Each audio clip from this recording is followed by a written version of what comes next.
The most striking thing when you arrive in Monaco is the density of its urban landscape. And yet, if you look closely on the roofs, between the buildings, greenery is everywhere. Not to mention the gardens, some of which are world-renowned. That's certainly true of the Princess Grace Rose Garden, which was completely revamped for its 30th anniversary. As soon as you enter this garden, you cannot resist the bewitching fragrances. There's enough to keep you busy. More than 6,000 rose trees share the 5,000 square metre space. The visitors get as close as possible to the flowers.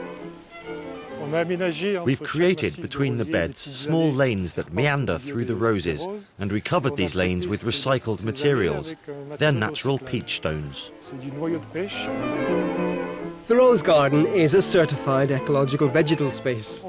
We don't use chemicals anymore, we use mostly biological allies. So ladybirds, syrphid flies, spiders. As for disease treatments, we use homeopathy. This goes for all the public gardens and spaces in the Principality. And to treat the tall palm trees without blocking the traffic, drones fly to the gardeners' rescue.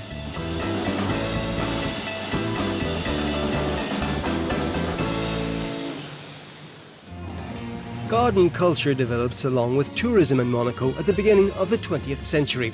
Inaugurated in 1933, the exotic garden owes its creation to Monaco gardener Augustin Gasteau's passion for succulent plants.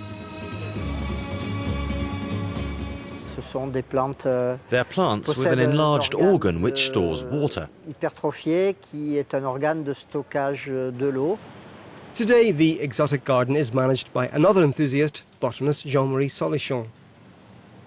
We still have some of Augustin Gasteau's plants. That's what makes the exotic gardens special. These plants that are more than 100 years old. These pretty golden cactuses are what the French call mother-in-law's cushions. It's true it's not a welcoming plant at all. Our American colleagues are a bit kinder, as they call these plants golden barrels, which is far more poetic indeed.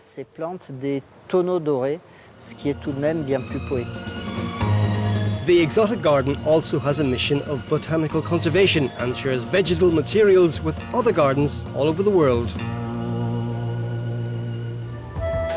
We meet Jean-Jacques Pinotti again in another exotic garden, the Japanese garden. It was created from scratch in the early 90s under the tutelage of the Japanese garden designer Yasuo Beppu.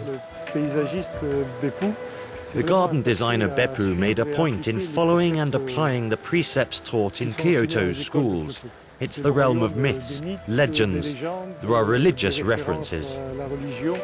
Everything from the shape of plants to the layout of rocks and stones was calibrated down to the last millimetre.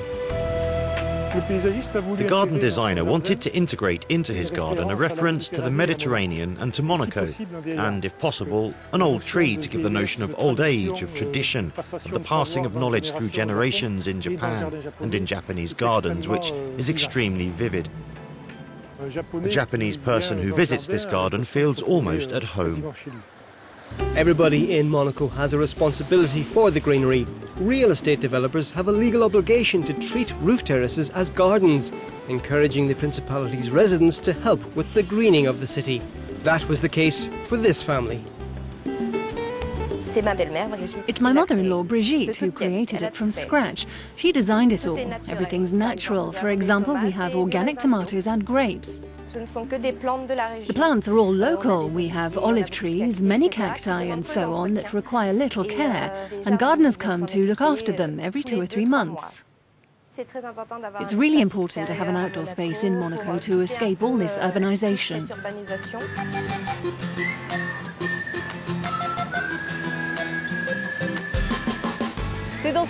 It's in this dream setting that our 2015 series ends. Gastronomy, sea extension, gardens. You can watch all the Monaco Life episodes on our website.